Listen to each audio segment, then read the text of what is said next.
Chapter 15. Into the City. The room Jenny had stepped into was little more than a small wooden box.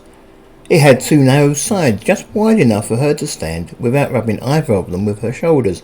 The other walls were just far enough apart for two people to stand in the room, or maybe three at a pinch. The ceiling was low.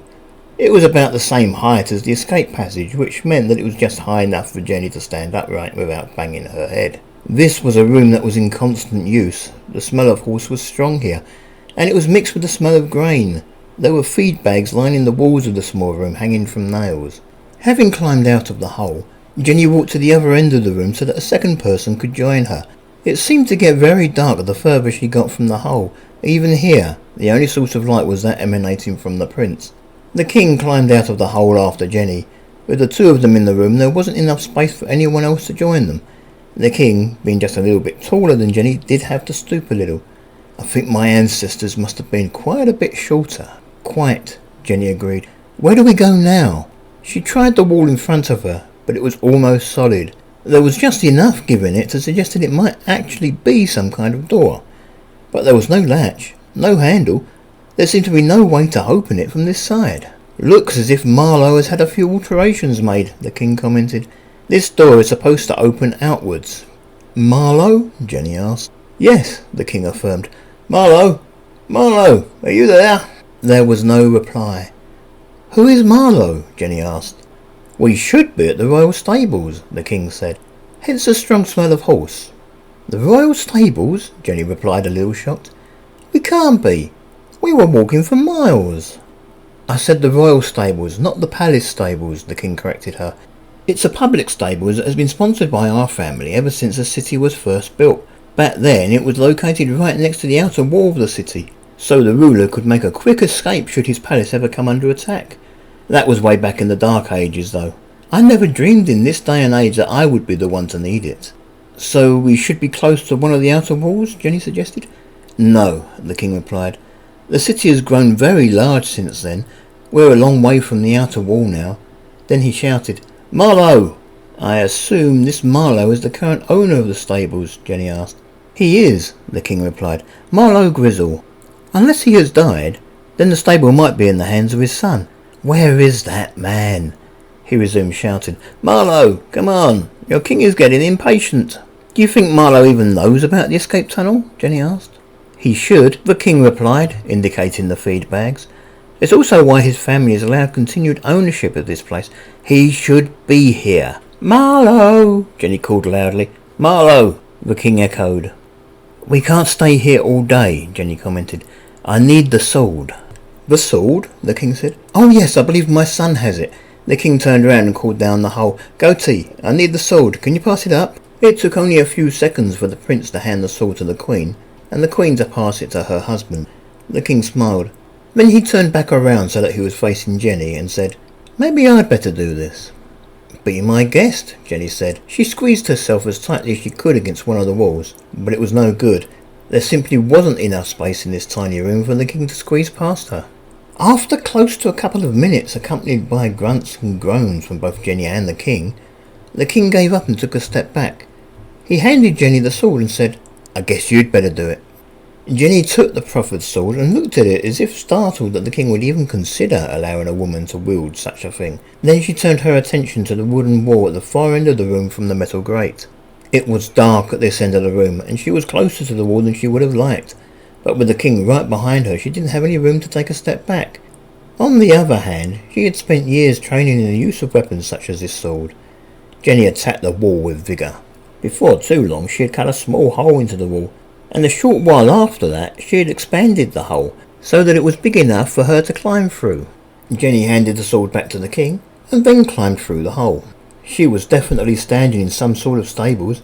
There were several stalls, all with horses that seemed to be watching her with casual indifference as she entered their domain. The stench of dung was strong. There was no sign of any of the stable hands who should be hard at work catering to the horses, making sure the animals were fed, watered, groomed and mucked out. Outside, in the streets of the city, the sounds of battle seemed almost non-existent. There was a scream somewhere in the distance, but the rest of the city seemed to be virtually in total silence. The catapults situated at the harbour had ceased their firing, and the ships of the Duberan fleet were no longer trying to pound the city into rubble. Then something big and heavy flew over the stables, its great wings flapping slowly and noisily, and caused such a downdraft that the building actually seemed to shake a little. The king used a sword to make the hole a little bigger, and then he too climbed through. He was followed a few moments later by the other 3 royals. "Marlowe!" the king called. "The place is empty," Jenny told him. "No one is here." "Sounds almost as if the city is empty," the prince suggested. "Yes," Jenny agreed. "It's eerie." "No Marlowe," the king said. "Shame. I was hoping we might get some food and water. The gods know I didn't get a lot to eat at the banquet." Then he turned his attention to the horses. "It would also have been nice to get someone to saddle the horses for us. Now we're going to have to do it ourselves." The king quickly picked himself out a horse. He grabbed a saddle that looked like it was about the right size, entered the stall of his chosen mount, and set to work. "That's a question we should all be asking," Jenny said. She did begin to look at the horses, wondering which one to choose. "Did any of us get anything to eat? I had a mouthful of chicken, but I think I was protected by my ring." "I guess we'll find out tomorrow." "I had a bite of an apple," Prince Goatee said worriedly. He got to work on what was to be his horse.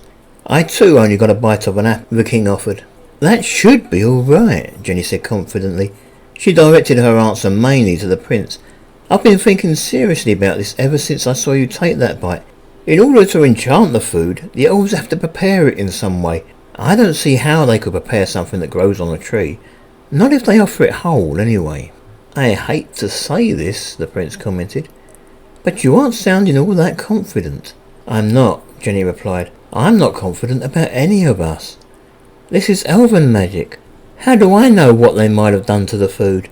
I'm just hoping the food has to actually have something done to it.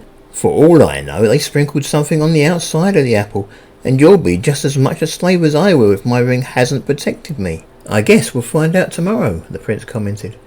Jenny turned her attention to the queen. "Did you have anything at the feast, ma'am?" The queen and princess had both been busy selecting horses for themselves. The queen had already picked one out and was putting its saddle on.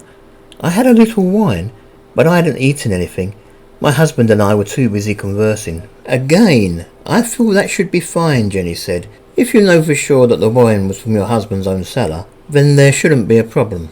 "But there are no guarantees," the queen commented. "No," Jenny agreed. "No guarantees." Jenny finally picked out a horse for her own needs. It was a beautiful white horse with a few tan-coloured splotches on its body and one right beneath its eyes. Jenny fell in love with the creature the second she saw it. "We haven't heard from Alice yet," the king commented. "Alice?" Jenny asked. "What?" Alice replied unhelpfully. "Did you eat anything at the banquet?" Jenny asked. "No," the princess replied firmly, and then she began to cry again. "Alice?" Jenny asked worriedly. "I'm doomed," the princess sobbed. I had a sausage and had bitten into a stick of celery when... She was suddenly overtaken by tears.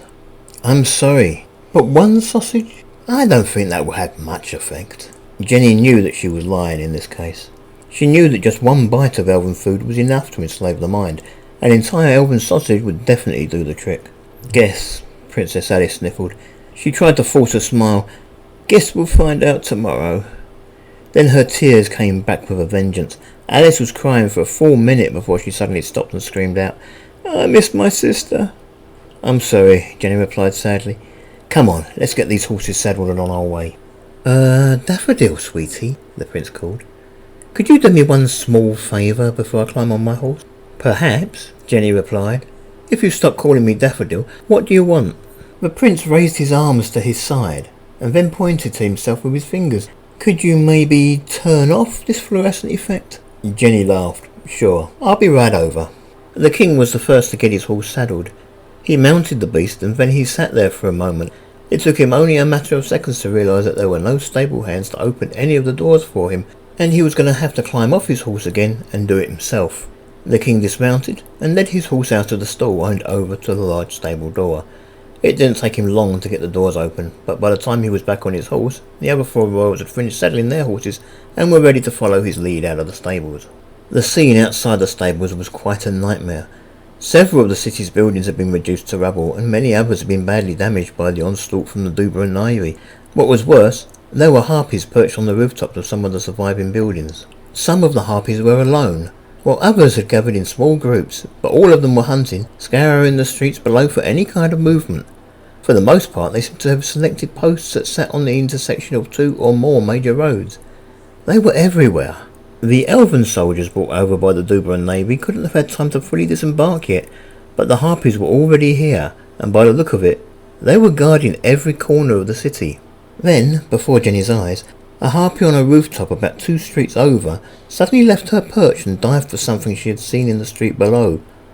For a matter of only a few seconds, the harpy disappeared below the height of the houses. Then she re-emerged, flapping her wings hectically as she fought to stay aloft with her prey. It was a human, a young man no more than 20. He was dressed as a gentleman, and even bore an empty scabbard about his waist. There was no sign of any sword. The harpy didn't return to the rooftop with her prey. Instead, she began to fly towards the harbour. The harpies weren't the only ones flying over the city. Jenny had heard a little bit about them, a single regiment of only 20 or 30 elves, but each one of them riding a wyvern. Jenny caught sight of no less than 3 wyverns as she rode out of the stables and into the light of day. "What do we do?" the prince asked. "Follow me," the king ordered. "We're going to find the nearest militia barracks and try and organise some sort of defence against this invasion. Our mere presence there should do wonders for morale." "I hope you're right," Jenny said doubtfully. Somehow, despite the harpies, Jenny had expected to see more people on the streets. The elves were coming. Surely the citizens should be fleeing the city in droves, trying to get out before things got even worse. Far from fleeing, as Jenny rode past many houses, she could see faces at the windows, and some of them even tried to wave to her to get under cover. Then up ahead, an old man stepped out of his door and yelled, "They'll kill you! Get off the street!" The old man ducked back into his house before waiting to see if any of the 5 riders had even heard him. Like most human cities, the streets were usually quite filthy. As she rode through them, Jenny couldn't help but notice that there seemed to be a lot of sheets of paper scattered about the streets. They all looked to be about the same size, and whatever they were, the paper was a bright, almost luminescent pink in colour. The king seemed to know where he was going. He led the way along street after street. Then he began to double back when he saw a harpy perched on the roof of a building they were approaching. It didn't take long for them to get back on track, though. The king took a turning that began to lead them back towards the palace. "Is this wise?" the prince shouted after him. "The nearest barracks is this way," the king replied.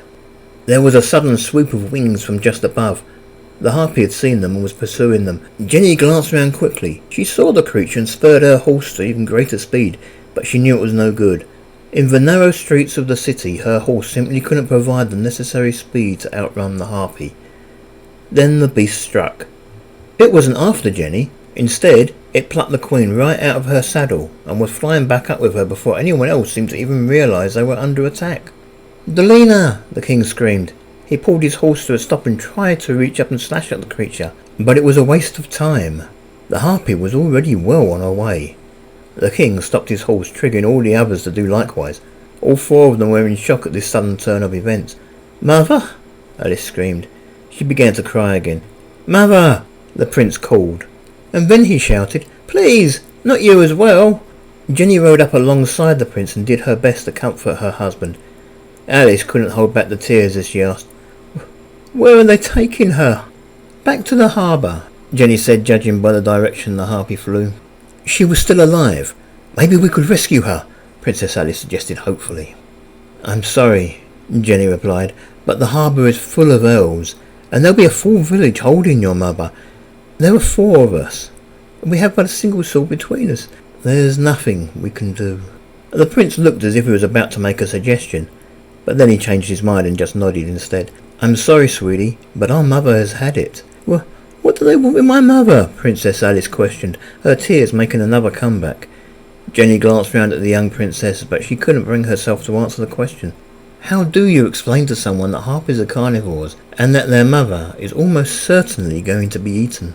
This incident affected Jenny a lot more than she might have thought. She kept looking behind her, and checking the sky overhead for any sign of another harpy. She fought her way through her repertoire of spells, and could only think of one that might help fend them off, the good old-fashioned sleep spell. "That does it," the king insisted as the harpy disappeared from sight. "Father?" Prince Goatee asked. "We must split our forces, son," the king told him. "But father," the prince protested, "I will go on alone to get help from the barracks. I don't know how long the militia will be able to hold the invaders off. We're going to need reinforcements. I want you to ride to one of the ducal camps and alert them of the invasion. Tell them what has happened and that their king needs their help. Get them to send riders to the other camps. Get the message out there as quickly as you can." "Yes, father," the prince readily agreed, "and I will lead the ducal armies back into the city and—" "No," the king insisted. "Those armies have their own leaders. They won't need you. Just go and fetch them, then take the girls north and get away from here." "But father," the prince started to protest. "Please, my son," the king insisted. "I've already lost one daughter and my wife today. I want you and Alice to stay safe. Go north and wait for word that the city is free again. If we aren't successful today, then you must carry on our line. You will make a fine king, my lad." "I don't want to be king," the prince insisted. "I know," the king said, "and that's how I know you'll be a good one. I doubt it will come to that, though. There are close to 40,000 soldiers out there in the various ducal camps. I'm sure there'll be more than a match for a few elves. I mean, how big an army could they bring by sea? Even if something does go wrong, Klemperer wants me alive. So go. I'll be fine." "Yes, father," the prince said regretfully. He turned his horse and began to ride the other way. "Come on then, girls." At the same time as the prince and his father were talking, Princess Alice, still crying, had dismounted from her horse and walked over to one of those pink pieces of paper that seemed to be all over the street. Jenny quickly took hold of the reins of Alice's horse to stop it from running away. She had also been wondering what those pieces of paper were, but she hadn't considered taking the time to get off her horse and take a look. Princess Alice picked up the paper, brushed some of the muck off the bottom of it and brought it back over to her horse. She remounted the beast and took the reins back from Jenny with an almost silent nod. Her tears had stopped flowing again for now. "Alice?" Jenny said worriedly. "Are you all right?" "I'm fine," Alice said gruffly. Now they were riding back the way they had come, and now they were down to just 3 of them. Prince Goatee leading the way, with Jenny and Princess Alice riding virtually side by side behind him. "What did you find?" Jenny asked Alice as they rode. "It's a note," Alice replied. "They seem to be all over the street. Every street. I can only imagine that harpies must have been dropping the things before they began to terrorise the city." She passed the note to Jenny. Jenny opened the piece of paper and did her best to read the note whilst trying to keep up with her husband. "People of the city of First Town, attention. By tonight your city will be under the protection of the Dubra Navy and the Cassitelan army. You are about to become subjects of the mighty Elven Empire. Stay indoors. There is no escape. If you stay indoors, you will be considered as a non-combatant and will not be deliberately targeted. If you are found on the streets, it will be assumed that you are trying to run away from the glorious Elven army, and as such will be considered fair game. I repeat, there is no escape. There is nowhere to run. In less than 3 days, the entire country of Floth will be under the Emperor's iron fist. Accept your fate. There is nowhere to go, nowhere to run. You belong to us now. There will be an announcement tomorrow morning when it will be safe for you to leave your homes and go about your business unmolested. Until then, stay indoors. Sea Dragon Maritol." There were so many notes, all of them identical. Alice was right, the harpies must have been dropping these all over the city, giving people fair warning before they began to pluck them off the streets. Jenny imagined how the elves would have enlisted the help of thousands of slaves to reproduce the message exactly every time. Then it occurred to her that there was a much easier way. There was a magic spell that could be used to make a copy of something that was written down.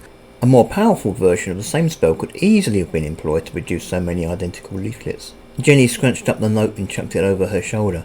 No wonder there were so few people on the streets. No wonder so many had tried to warn them to get off the streets. This was probably also the reason why Marlowe was not to be found at the stables.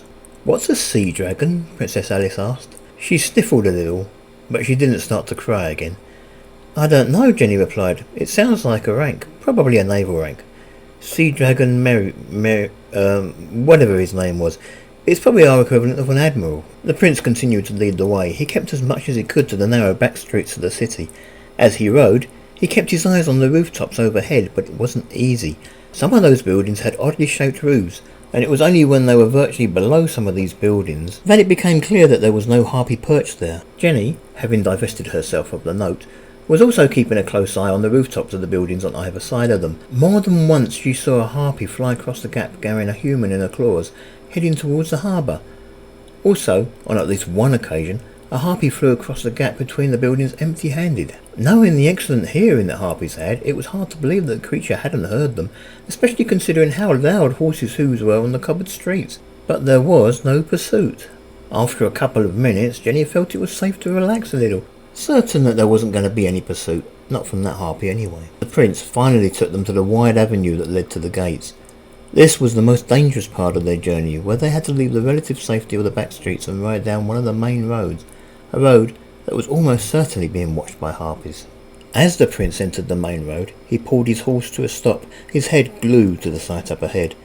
Jenny rode up next to him. She was looking around herself worriedly. This was a very wide street, and she couldn't help feeling more than a little exposed here. She had this terrible feeling that even now, as close as they were to escaping the city, they were being watched. Certain that the way behind them was clear, Jenny finally turned her head to look at the gate. Now she knew why she had the feeling she was being watched. On either side of the city gate sat a tower. Usually a soldier would be on duty in each of the two towers, as well as a couple of soldiers guarding the gates themselves. Now, though, there was no sign of any of the 4 soldiers, nor even their dead bodies. Instead, the soldiers that were supposed to be on duty in the towers had each been replaced by a harpy. Jenny had the distinct feeling that the harpies were looking directly at her. What was more, the 2 guards on duty at the actual gate itself had also been replaced. In their stead, a wyvern was lying across the road in such a way as to block anyone trying to escape through the gate. Jenny was so close. She could clearly make out the grey uniform worn by the wyvern rider. It might be her imagination, but she thought she could also make out some of the insignia on that uniform. Now what? Jenny asked. We can't go that way, the prince replied. My father took our only weapon with him. I don't suppose you can put a wyvern to sleep. Looks asleep already, Alice commented. I could try, Jenny replied, but I wouldn't give much for my chances. Is this the only way out of the city? There are a number of sally points located along the walls. Some of them have been reintegrated into the city. You know, houses get knocked down and rebuilt, sally points and other defences vanish. Ah, Jenny commented, the perils of living in the city during peacetime. I think I know of one that still exists, the prince said, but it's a thin door. We'll have to go single file and we'll have to leave the horses behind. Let's go then, Jenny suggested hastily. I just hope those harpies didn't see us, the prince commented as he steered his horse back along the side street. Oh, they saw us, Jenny replied.